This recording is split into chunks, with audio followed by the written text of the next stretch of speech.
What does the Great Giza Pyramid do? Well, a lot of people see it as a bunch of rocks sitting in the middle of the desert. But up until about 150 years ago, before we put the wooden antenna that we've been replacing every couple of years on top of the structure, it would quarantine and retained a bubble of static electricity, acting basically like a large Van de Graaff generator. And you say, how does it do that? Well, it does it because at the 35th level it has the largest of all the rings, and what that does is it creates a gap that the static electricity is forced to be able to get enough energy to jump over, and as it's building up that energy, it is kind of quarantined to the surface of the structure. And without the antenna on the top there, it would stay quarantined to the surface of the structure. So basically it's like a large Van de Graaff generator that doesn't need a rubber band running. So, now there's more to it. The surface of the structure also has kind of waves to it. And you're welcome to call my bluff if you want. You can go to surface.greatgizapyramid.com, or you can look up, I think it was Bergdahl, Mr. Bergdahl, did the painstaking task of calculating the elevations of all of the layers of the Great Giza Pyramid. And you can see the waves that are inherent in the skin.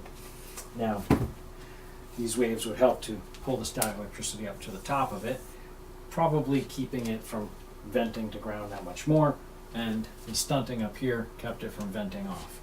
But what that did do is, while the static electricity was there, the system itself pulled it down into the system, down below that barrier, and caused it to condense at a lower elevation, and from there they played with that static electricity.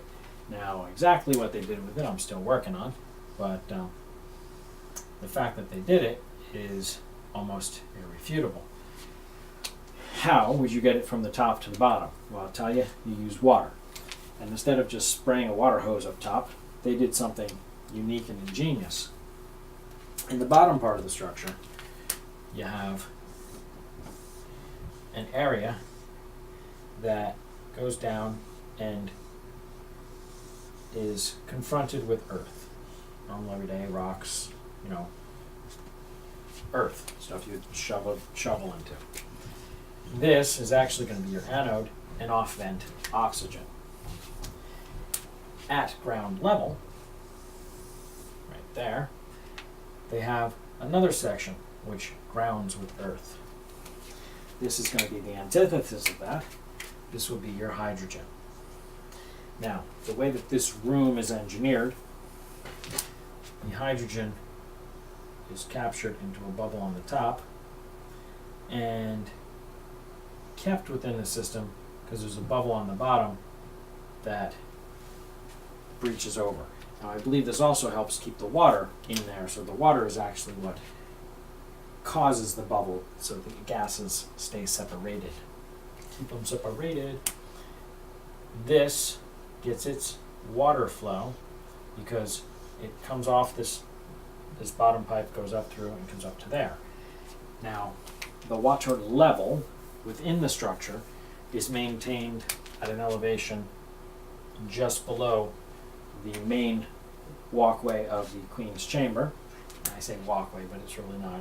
If you went in there, it's more like a crawl way, but it wasn't designed for people to walk through anyway. But it is maintained at an elevation below there because when the water comes into the system, and or you can look at it goes out, it goes through, as the instructions say on the outside of the structure, goes through two little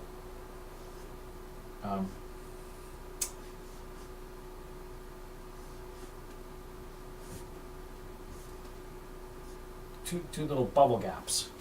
And what that does is creates a pressure that maintains a water level. Kind of like the way in the back of your toilet it maintains that water level as it has to go through its little bubbles.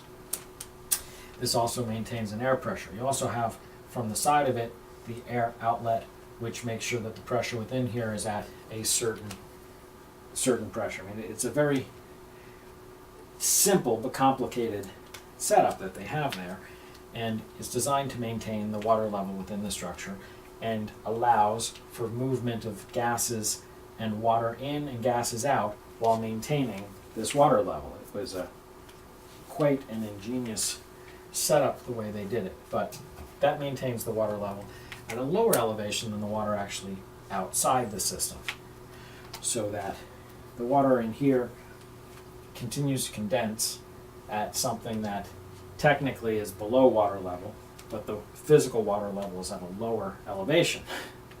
And it continues to do that, and as it does that, the condensation, it loses surface space, and as it loses surface space, all the static electricity which is brought down into the system with it needs a place to go. Oh, I didn't get to how the gases do what the gases are doing. Well, the oxygen kind of goes out. It's just a byproduct. It wants to get out of there. The hydrogen, well, it goes through those holes that are drilled in the southern wall for hiding the king's scrolls. Yeah, right. Anyway, it goes through there, through the area that is limestone. Whenever you look at a picture, this whole area is limestone. It's because I believe it was all poured. But either way, it goes through there, goes up to the top, where it comes in above the king's chamber, where they find the seeds, the shells, and the dust that they can't account for. And I see that's impurities in the water that's brought through the system. Brought up to the top, burnt together with ambient oxygen coming from outside the system through the one and only conduit that reaches the structure, joins back together to become water, and when it becomes water, it does exactly what I said, how it condenses and brings the static electricity through it. Now, I didn't do this to scale. The king's chamber should kind of be more down here, because there's a lot more to the system. You can review that in my upper system section, lower system section, and system down under, and I'd be happy to answer more questions and go over it. But that's just a quick, easy example.